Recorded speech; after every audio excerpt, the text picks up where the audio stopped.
वाराणसी में अर्दली बाजार में चल रहे श्रीमद् भागवत कथा के दूसरे दिन वृंदावन से पधारे कथा व्यास आचार्य मनोहर कृष्ण जी महाराज ने सृष्टि विस्तार की कथा सुनाते हुए कहा कि ब्रह्मा के द्वारा मनु महाराज की उत्पत्ति हुई।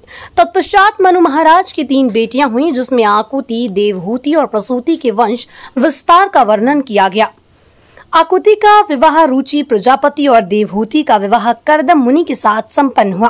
कर्दम मुनि के यहाँ भगवान स्वयं कपिल का रूप धारण कर अवतार के लिए और माता देवहूति को सांख्य योग, कर्म योग तथा ज्ञान योग के बारे में बताया।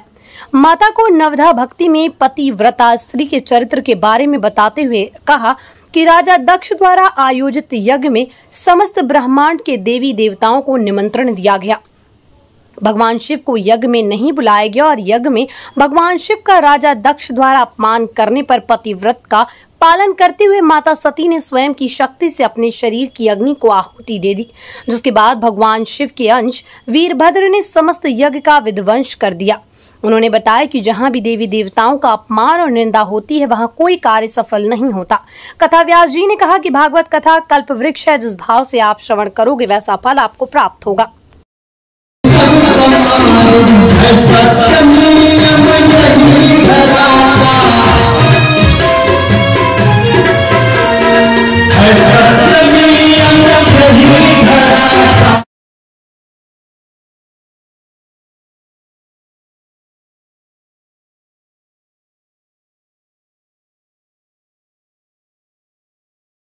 जी, आज जो भागवत कथा यहाँ चल रही है कितने दिन की है? ये 7 दिन की भागवत कथा है। श्रीमद् भागवत सप्ताह चली गई है। राजा परीक्षित को 7 दिन के अंदर मरने का श्राप लगा था। जो भी मृत्यु लोक में आया है तो 7 दिन के अंदर ही उसे जाना है। सोम, मंगल, बुध, बृहस्पति, शुक्र, शनि, रवि। तो इसीलिए श्रीमद् भागवत सप्ताह चली गई है। 7 दिन के अंदर ही श्रीमद् भागवत की कथा श्रवण करनी चाहिए। आज क्या तीसरा दिन है? आज क्या है यह कथा? आज तीसरा दिन है कथा का। कल की कथा में सृष्टि विस्तार का वर्णन किया गया। इस मृत्यु लोक में सबसे पहले नारायण भगवान आए और नारायण के बाद भगवान विष्णु का रूप धारण किया। चतुर्भुज रूप धारण करने के बाद उनकी नाभि से कमल और कमल के द्वारा ब्रह्मा जी की उत्पत्ति हुई और ब्रह्मा जी के द्वारा मनु महाराज और मनु महाराज के द्वारा ही हम मनुष्यों की उत्पत्ति हुई है। इसीलिए हम मनुष्य कह रहे हैं, मनु महाराज की संतान है मनुष्य। आज जो कथा है तृतीय दिवस की कथा है। ध्रुव जी महाराज एक नन्हे से बालक 5 वर्ष की अवस्था में ही वन में जाकर के कठोर तपस्या करते हैं और 5 महीने में ही नारायण भगवान को प्राप्त कर लिया। भक्त प्रहलाद 7.5 वर्ष में भगवान को प्राप्त किया।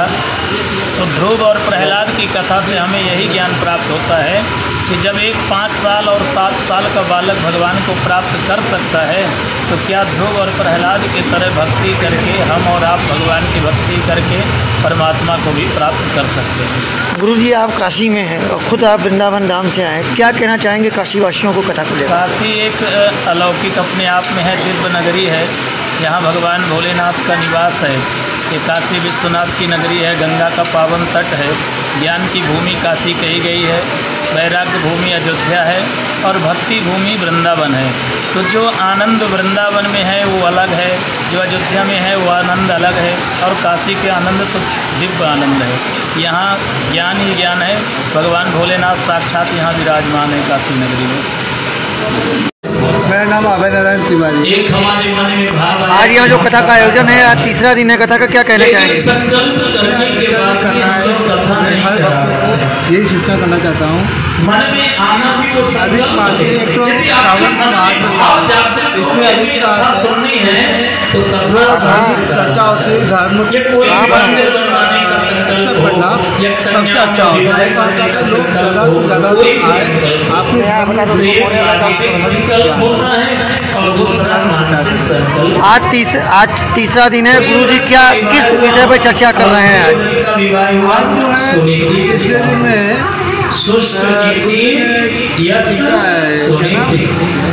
गरुड़ जी का वर्णन करेंगे।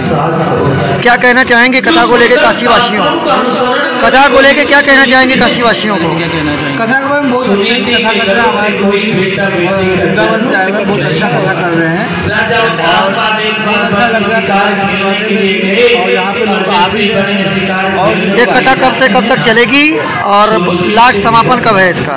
ये कथा आज की कौन है बुधवार तक चलेगा, बुधवार को लास्ट चलेगा भंडारा। अपने क्षेत्रवासियों को क्या कहना चाहेंगे? हम अपने क्षेत्रवासियों को ये कहना चाहेंगे वो लोग आए, बहुत कथा होता है, बहुत स्वागत ऐसा कथा मिलता नहीं है मौका, ऐसा मौका मिला है तो वो लोग ना गवाए बस वो लोग आए।